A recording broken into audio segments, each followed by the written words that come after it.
Hi there, welcome back to St. Thomas Aquinas for Everyone. I'm Dave Palmer, and we are continuing now with the theological virtues, only 3 of them, and we've already done faith, and now we are going to go into the virtue of hope. All right, we're going to do them in order, and I hope you enjoyed the one on faith. And so this is hope, and this now no longer has to do with intellect, it has to do with will, as we're going to talk about in just a moment. All right, so the theological virtue of hope, very important. And it is, of course, infused, as is faith and charity as well. These are really important for the Christian life, as we will find out as we go through this.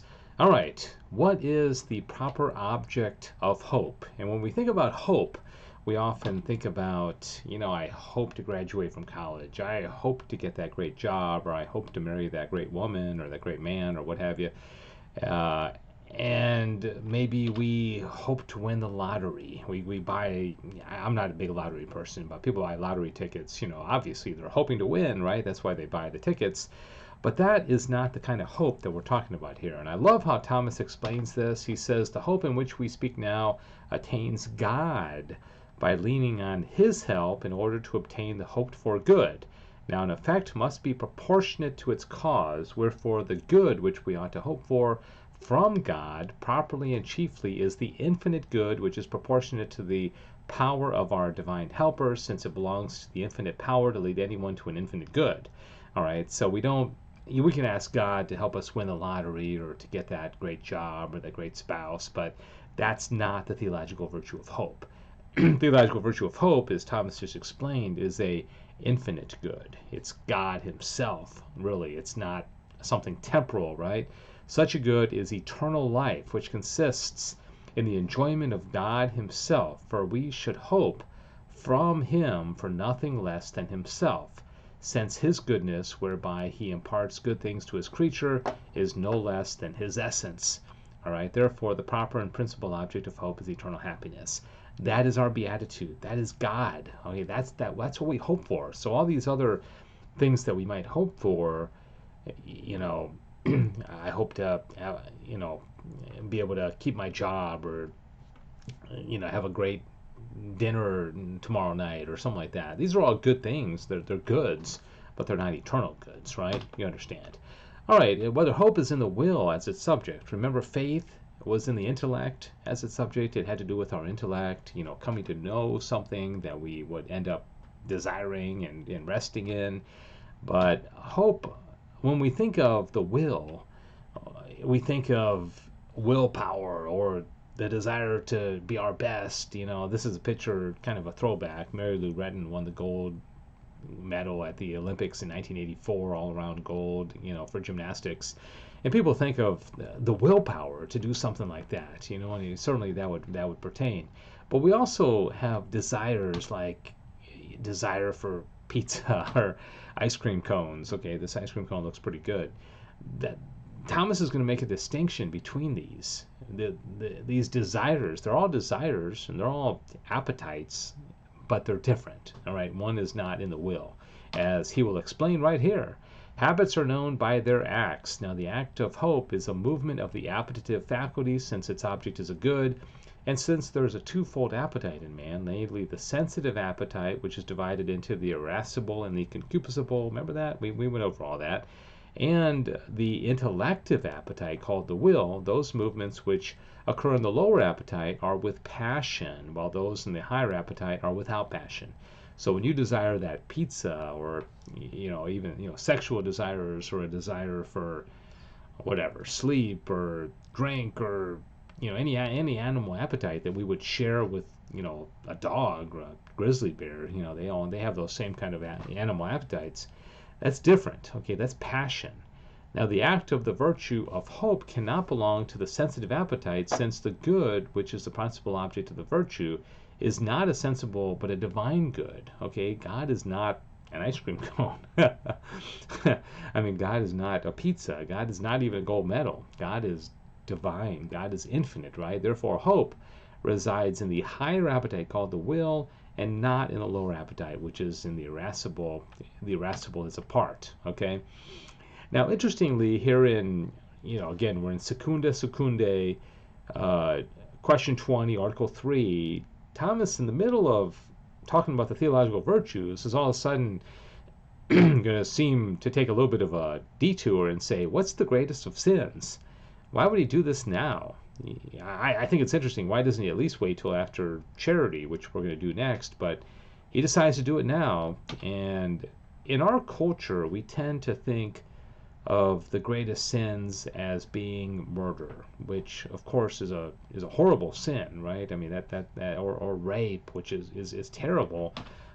Think of the atrocities of the Holocaust and the millions of Jews and Catholics and other people that were killed in the Holocaust. Horrible, right? And then in our culture today, especially, racism is considered a great sin, and it is a great sin. But Thomas is not going to say that any of these are the greatest of the sins. Okay?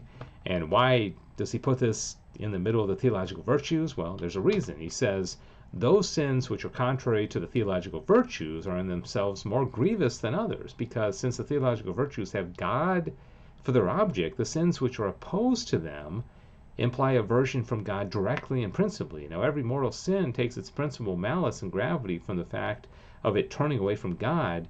For if it were possible to turn from a mutable good, even inordinately, without turning away from God, it would not be a mortal sin. Consequently, a sin which first and of its very nature includes aversion from God is most grievous among the mortal sins. Okay, so what are these sins?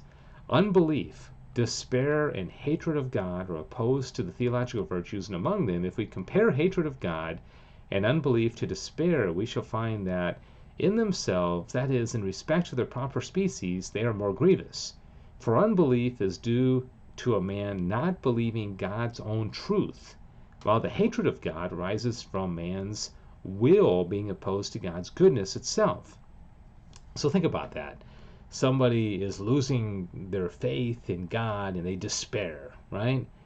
You would probably think, that's not good, but probably not a sin. Thomas is saying just the opposite. He's saying not only is it a sin, it's one of the greatest sins. It's one of the top 2 sins of all the sins. It's even he's saying hatred of God and unbelief are the 2 greatest. But in a moment, he's going to say in some ways despair is the greatest of sins. Okay, we'll get to that here in this next slide. Okay, despair consists in a man ceasing to hope for a share in God's goodness. Hence, it is clear that unbelief and hatred of God are against God as he is in himself, while despair is against him according as the good is partaken of us by us. Wherefore, strictly speaking, it is more grievous sin to disbelieve God's truth or hate God than to not hope to receive glory from him. Okay, so he's arguing here that the sins contrary to faith and charity are the 2 worst. But watch what he's going to do next. If, however, despair be compared to the other 2 sins from our point of view, then despair is more dangerous, since hope withdraws us from evils and induces us to seek for good things, so that when hope is given up, men rush headlong into sin and are drawn away from good works.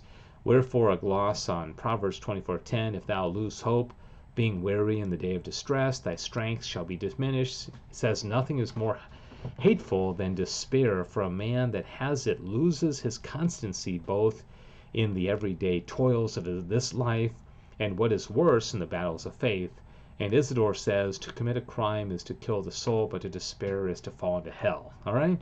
So you can see Thomas, the way his mind works, is that he doesn't always go just one direction with an answer, but he says, well, in this regard, hatred of God and unbelief are the worst, but in another regard, in relation to ourselves, despair would be the greatest of the sins.